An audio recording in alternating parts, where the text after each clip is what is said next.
on.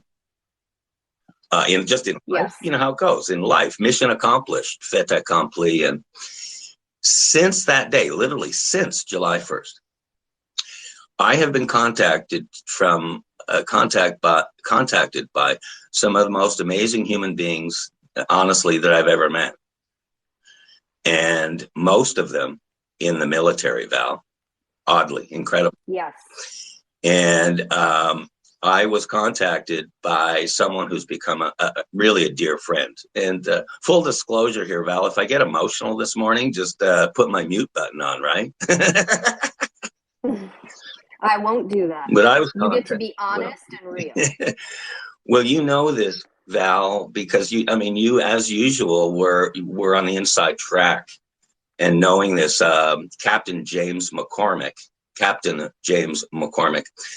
is a gentleman that you actually featured on your last show. He dropped in wonderfully. But Captain James McCormick and I, in literally, Val, 10 days, have become, honestly, I'll say this, kind of best of friends, almost like past life thing. Maybe we fought in the military together or something, one of those relationships. And James McCormick is he's a retired captain, U.S. Army.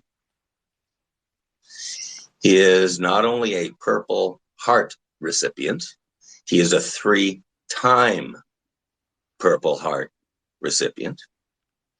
He is also national commander of the Military Order of the Purple Heart. Because James pretends to be a hillbilly West Virginian, as you know, Val, he's the most humble man in the world. But he oversees on the Purple Heart side of it. I get very emotional because these are the most amazing gentlemen I've ever encountered. Because they haven't just served in the military, Val. They've taken a shot for the military, right? They've been. Yes. Anyhow. There have been 1.2 million Purple Heart recipients since George Washington. And currently, Val, here we go. I'm getting a little emotional. But Captain McCormick, National Commander McCormick, he is the leader of 49,000 Purple Heart recipients in the United States of America that are living, Val. And are you ready for this, Val? Yes. And this is why he contacted me, and he contacted simultaneously you, Val. I'm going to talk about that in a second, okay? But he reached out, and what I did not realize is he is the leader of 22,000 Canadians, many of which are in Alberta, Canada, Val. 22,000. And bottom line, the commander's taken great interest in Alberta 51, which he's very vocal about. He's taken great interest in actually Greg Meakin's mission and Val Olson's mission. He's taken great interest in Sheriff Mark Lamb, soon to be senator. I'll just say it right now. He's going to be. And by the way, Val, I told him this the other day. Do you realize Sheriff Mark Lamb is going to be the 51st vote in the United States Senate? Did you know that? That's right. And secondly, yes. Do you know that he turned 51 on Friday?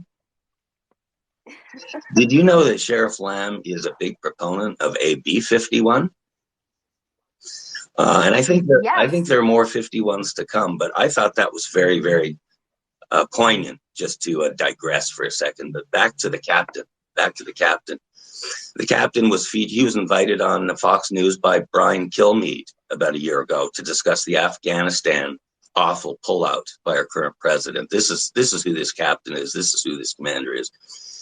And I'm arranging a flight out to Arizona for the commander to visit personally, to privately introduce him to Sheriff Mark Lamb.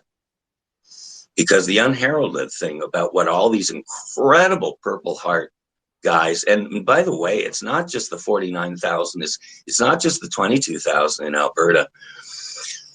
He's touching the commander is touching probably 300 to 350,000 current military listeners in the United States and Canada and around the world, Val. I mean, so he's going to be coming out to Arizona. I'll keep you posted on this because Val Olson News is where New News gets its news. He'll be meeting Sheriff Lamb, and hopefully, fingers crossed, depending on everyone's schedule, we'll be visiting the U.S.-Mexican border. The captain has asked for a tour of the border so he can report back to his 300,000 people. So I guess that's the first announcement.